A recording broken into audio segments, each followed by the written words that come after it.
You know, with how popular coffee and cocktails are these days, you would think that there's a ton of great crossover recipes or coffee cocktail recipes. And if you look online, you're gonna find a lot of them, but most of those recipes you'll see are only using a pre-made coffee concentrate or coffee liqueur. And so there's no opportunity there to control the actual coffee flavor that you're using, whether it's a light roast or a dark roast, something that has a lot of acidity or low acidity. You're kind of stuck with a flavor profile that somebody else chose. And that's not the end of the world, but it's interesting to me that the two most famous and enduring recipes, Irish coffee and the Espresso Martini, are also some of the only coffee cocktail recipes that actually use freshly brewed coffee in the drink. So today I'm gonna show you how easy it is to make these two classic standout recipes. But I also wanna show you a third technique that allows you to add a fresh coffee flavor to any cold cocktail. So if that has you interested, let's talk about it.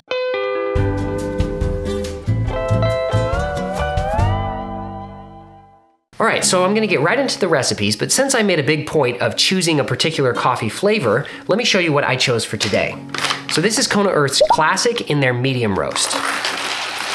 Now you may have seen Kona coffees for sale at your local store before, but if you look closely at the label, you'll almost always see that they say they are 10% Kona and not 100%. And if you've seen my recent video on tasting and comparing Kona to Colombia and Kenyan coffees, then you'll know that that kind of does a massive disservice to the flavor of this coffee. Some specialty coffees have crazy acidity or fruity flavors, fermented flavors, things like that. Kona coffee tends to be so much more mellow. It's rich and robust with baking spices, nutty flavors, roasted flavors, but it doesn't get crazy on the acidity. And so if it were some outlandish, weird flavor, then yeah, adding a little bit makes sense. But when you're talking about something that really is the heart and soul of a good coffee flavor, adding a little bit to some sort of low quality beans really doesn't make a lot of sense. So always make sure when you buy Kona coffee that it is 100% Kona, or just order from Kona Earth because you know what you're getting. And for first time buyers, use the code COFFEETALK at checkout for 10% off your first order. All right, so to make Irish coffee, the most important thing you need is an Irish coffee mug. I'm kidding. Use whatever you want. But you are gonna need some sort of hot coffee, and my favorite is the French press. Now that might surprise a lot of you because the French press is not my favorite way to brew coffee normally, but I think here in the Irish coffee, the extra amount of coffee oil in this brew method really tastes incredible with the whiskey and cream. So I'm just gonna brew a single serve of French press, so 18 grams of coarsely ground coffee, and 300 mils of hot water. Go ahead and put the plunger and lid back onto the carafe, and then we're gonna let this sit for 5 minutes. While we do that, we're gonna prep our glass. So the first thing you usually wanna do is heat it up with some hot water. Just fill it up and then dump it out. You can sweeten this in a variety of ways. The classic way to do it is with a sugar cube, and if you wanna be extra fancy, use the brown raw sugar cubes if you can find them. 1, 2. Next, we're gonna add some whiskey, and to be honest, I don't think I've ever had an Irish whiskey I don't like, but Jameson is cheap and available, so that's what I like to use. Now you can use as little or as much whiskey as you like. Personally, I think 1.5 ounces is the perfect amount. There we go. Add that right to the sugar cubes. Now we can let this sit for a second and prep our whipped cream. So I have some cream here in this condiment bottle, and I'm gonna take a cocktail strainer. So this is an old bartending trick. You take the spring off of the strainer and you drop it into the bottle, put the lid back on, cover the spout with your finger, and then shake it up. And the reason you do this is that instead of getting this thick whipped cream that's gonna float on top of everything, or a totally liquid cream that's gonna combine with the drink the moment you pour it in, we're trying to get halfway in between those two. And so this is kind of slow and maybe a little cumbersome, but that's the point. It's very easy to get right where you want in the glass. Okay, so our coffee is ready. Let's press the plunger and add it to our cocktail.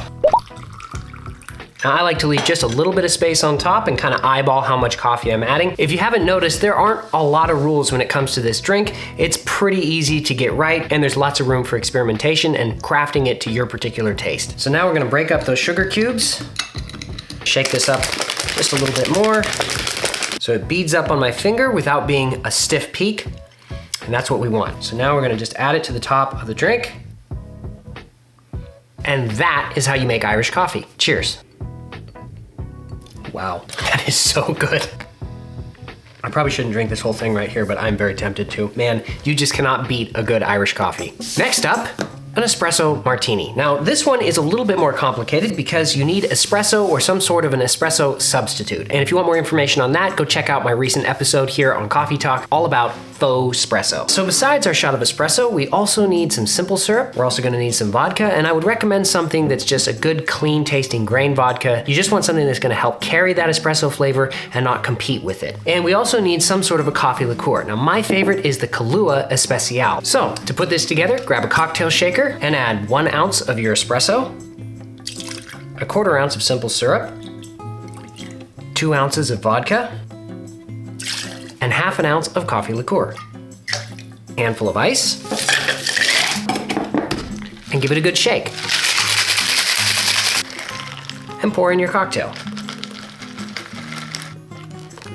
Now, the proper garnish for this is 3 espresso beans, just like so. And that is the espresso martini. Cheers.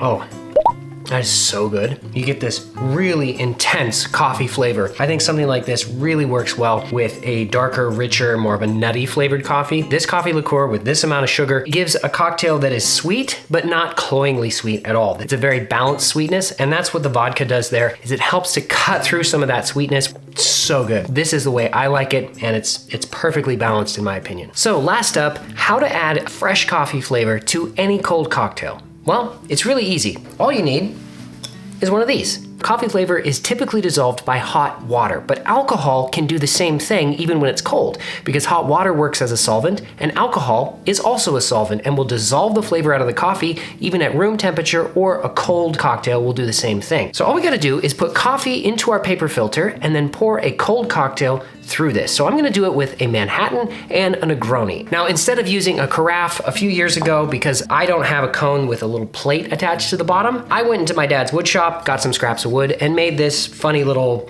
stand here so that I could put a cocktail glass underneath this. So I'm gonna put some coffee in here. Again, the same Kona Earth classic medium roast. We're gonna dump that right in there, 15 grams of it, and this has been ground for a pour over. You could go a little finer if you want a more intense flavor. Today, I'm just keeping it kind of standard. And then to make a Manhattan, which is one of my absolute favorite classic cocktails, all you need is rye whiskey, sweet vermouth, and aromatic bitters, typically Angostura. 2 dashes of Ango, 1 ounce of sweet vermouth, 2 ounces of whiskey. You could use any kind of whiskey you like, but classically, you would use an American rye whiskey. Add a big old handful of ice. Stir it for about half a minute or so. And then simply pour the cocktail through the coffee. If you're wondering, you do not need to pre-wet the filter, because in blind taste testing, the filters don't really have a bad flavor to them. I know a lot of people on the internet say that, but you don't really need to worry about it. When you're brewing hot coffee, since you're gonna fill the cone up with water, it's a good idea to get it wet with hot water first, because it makes the paper stick to the glass. But in this case, it's a really small amount that you're pouring through, and you don't want to add extra dilution to the cocktail or warm it up at all. So I would just do it with a dry filter like this. Set this aside. You just let it sit there and drain. It'll take probably about a minute and a half to drain all the way through. I'm gonna just set it off to the side and let it kind of finish dripping. And then the classic garnish for a Manhattan is a maraschino cherry. Take one of these out, and you just drop it into the glass. A little sweet treat at the end of your drink. So, a pour over coffee Manhattan. Cheers. Immediately the fresh aroma and flavor of coffee. You know how when you freshly grind great coffee beans, the smell that they have, it's different than brewed coffee, and that's what this smells and tastes like. It's like that virgin experience of first opening a bag of coffee and you just get overwhelmed by the aroma. That's the flavor that you get here. It's very, very unique, and by using a normal pour over setting, it's pretty subtle. And when you grind a lot more finely, it really intensifies it. You can bring a lot of bitterness, and so you can kind of dial up the amount that you want.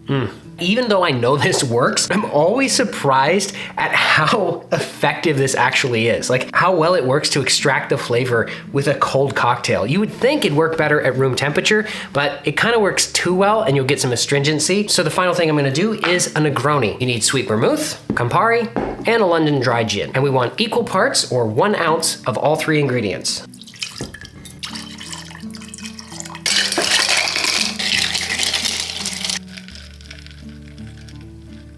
Might as well bring these guys back on board.